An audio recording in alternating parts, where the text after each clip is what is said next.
Whiskey Jason here, whiskey from the viewpoint of an American over here in Germany tasting rare and exotic whiskeys. Today I have Barrell Seagrass. I think I might be the last YouTuber to actually review this. $90 over there. I paid 140 euros to get it over here.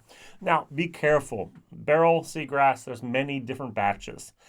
According to my information that I have, let's pour this and give it a little bit of time to breathe in the glass, is the word I'm going to use here. The original one was 59.2%. That basically came out here, the Barrell Rye Seagrass in the about April 2021. So there was probably a total of 3,430 bottles. And then we actually move up to maybe the 59.92. And there you had 6,222 barrels. And then you move basically up here to my 59.56.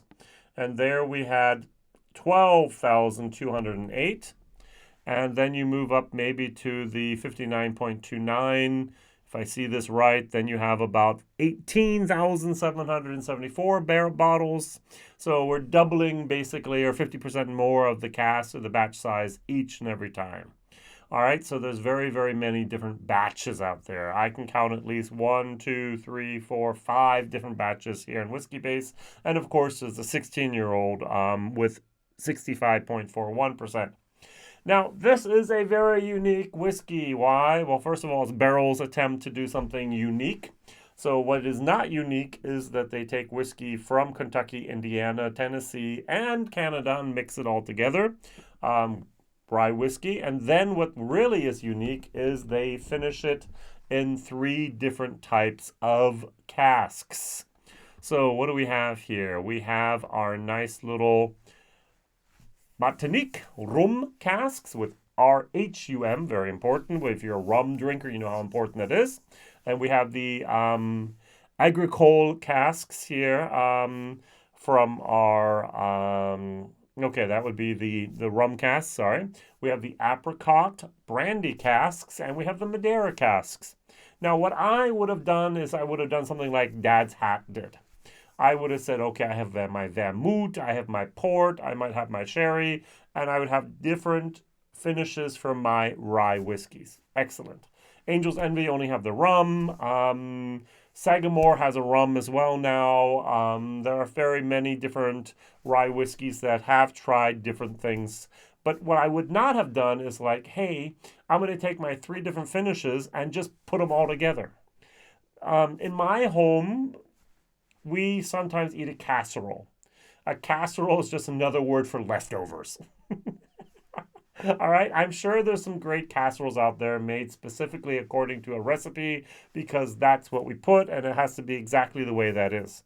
In my home, it's whatever left in the fridge, and we're just gonna put it all in the casserole and spice it up a little bit and make something out of it. And that's what I have the feeling of here. I have the feeling that this is kind of like a casserole, that things that just were left over were put together. Now I know that's not right, but that's what I'm getting when I read the label, when I smell it, when I taste it. It doesn't click for me, all right? So I'm getting down now past the neck pour here. I'm not there yet, but I'm getting there. And we have a lot of different people working on this. We have here the Barrell Craft Spirit founder, Joe Patrice. We have, I love this next word, the chief whiskey scientist. All right, the chief whiskey scientist. He can't do anything for his name, but Trip Stimston. Chief Product Innovation Officer, Will Schragus, and the assistant blender, Nick Christensen.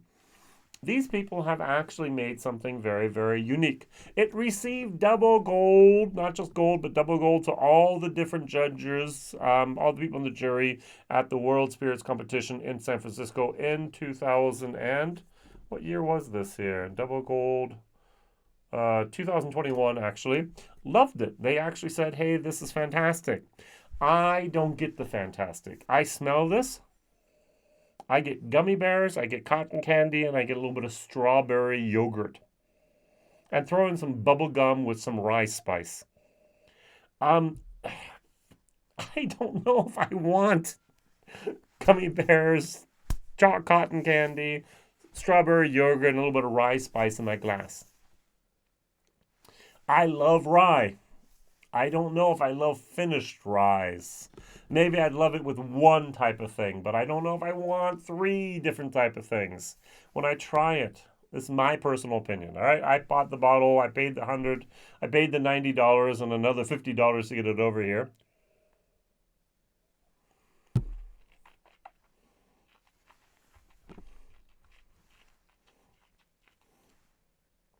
Many people online have described it as looking at all those flavors come together and click.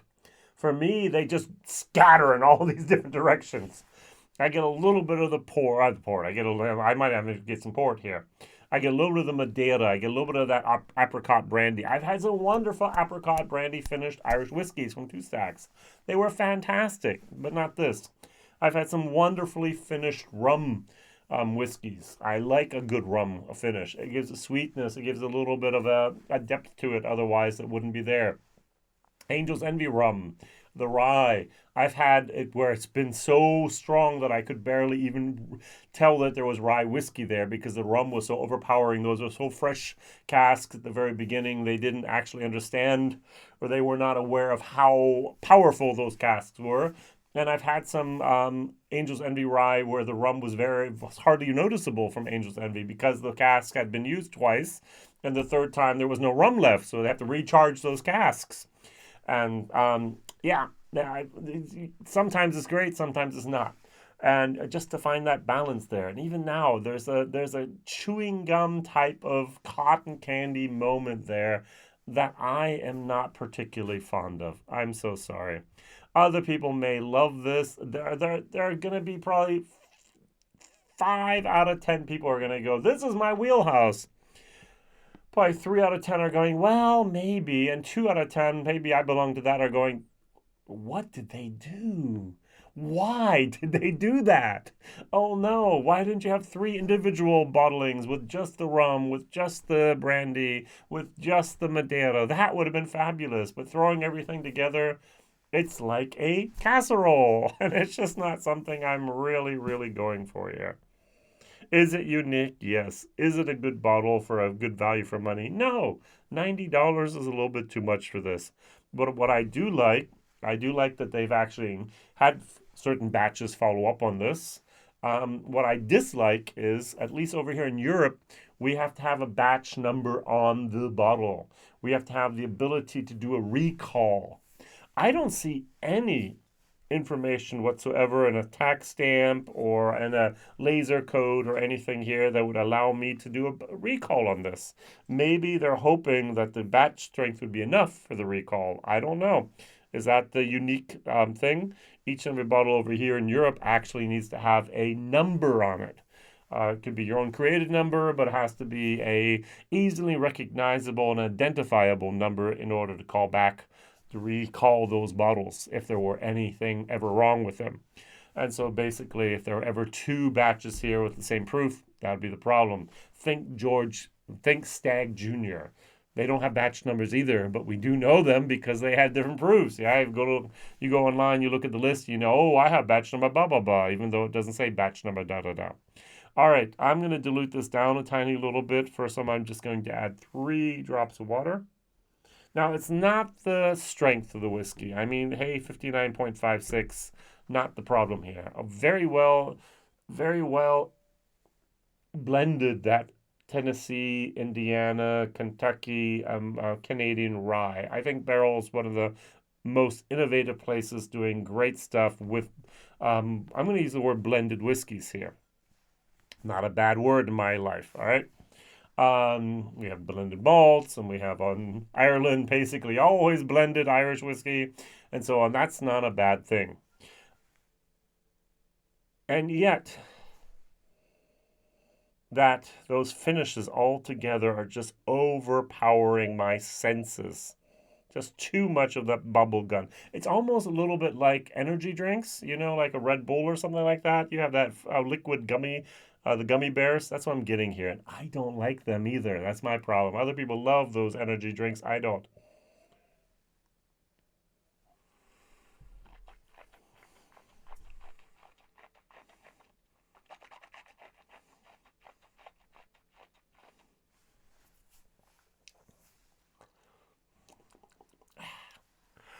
There's a little bit almost a soapy moment in there, like a potpourri.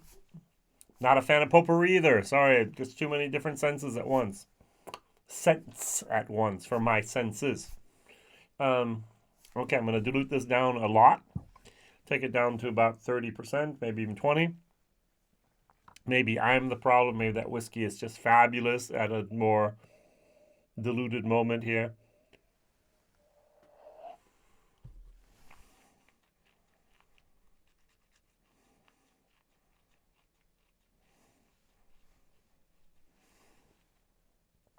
It's got a lot of flavor. I don't like the flavor, but it's got a lot of flavor. What I also do get is I get lemongrass. I don't know what seagrass tastes like, but I do know what lemongrass tastes like. And I get some lemongrass. Good stuff. It's there. It's there. So I think, what was it said here? A little bit of a donation for each and every bottle is donated to the Ocean Foundation.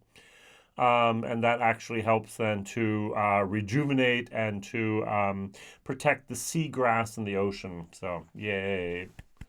Very nice that we have a little bit of that. Okay. This is, in my book, sorry guys, it's just not my wheelhouse. I'm giving this whiskey, for me, a value for money, a D-, and a taste, a D+, which shows I'm an outlier. All right, so hey, the people at the San Francisco Spirits Award gave that a gold, double gold. They all loved it. Fred Minnick, second place in his 100 top whiskeys of 2021, I think. Second place, he loved this, and I'm just not getting this. This is my 7th glass so far. Other people said the first 2, 3 just didn't click, and then afterwards went bing. It's just not there for me. What did click for me is at least until the earlier editions, the 2014, 2015s were so good. We have 5 different casks here. We have our port and our sherry and our Madeira and our white Burgundy, and so this is beautiful. And my question of the day is, what other whiskeys do you know that have 3+ different finishing casks, mixed, blended, vatted together? Here, 5 with Teeling single malt. Oh, by the way, I did the video here, and I thought maybe that the new whiskey from 2021 came from West Cork. It came from Teeling itself. I received confirmation about that. All right, so here, that new Teeling juice that they're producing themselves, not my wheelhouse either. Sorry. So the stuff back then from Cooley was so phenomenal. We'll see what happens in the future. All right, good. So what whiskeys out there have 3 or more different finishing barrels actually blended together would be my question of the day. Not my wheelhouse. Other people like it. Other people love it. I'm in the minority. I know I can stand with it. I can live with it. I was going to compare it to Pikesville, but it's so different. I mean, it's just not even worth it because that flavoring of the casks here is just so dominant. It's so overpowering. It's so... makes that whiskey so different that the rye is... You could have taken a high rye bourbon, and for all I care, and would have used that, and it would have been fantastic. It says here, rye whiskey, exactly. No straight, no American, no nothing, just rye whiskey. All right, so at least minimum 51% rye. So thank you very much for watching. Thank you very much for subscribing. Thank you very much for sharing this, maybe with other people. That's a different opinion. So many people out there love this whiskey. I might be the voice in the darkness that cries out, well, not me, not me, not me. Barrell, keep up the experiments. Barrell, keep on pushing that envelope. Barrell, keep on making fantastic blends from different places at cask strength, non-chilled filtered. You just didn't touch my heart here with that flavor profile, but I love what you're doing. And I love the concept, and thank you very much for supporting the Seagrass, the Ocean Foundations. All the best. See you soon. Whiskey Jason. Bye-bye.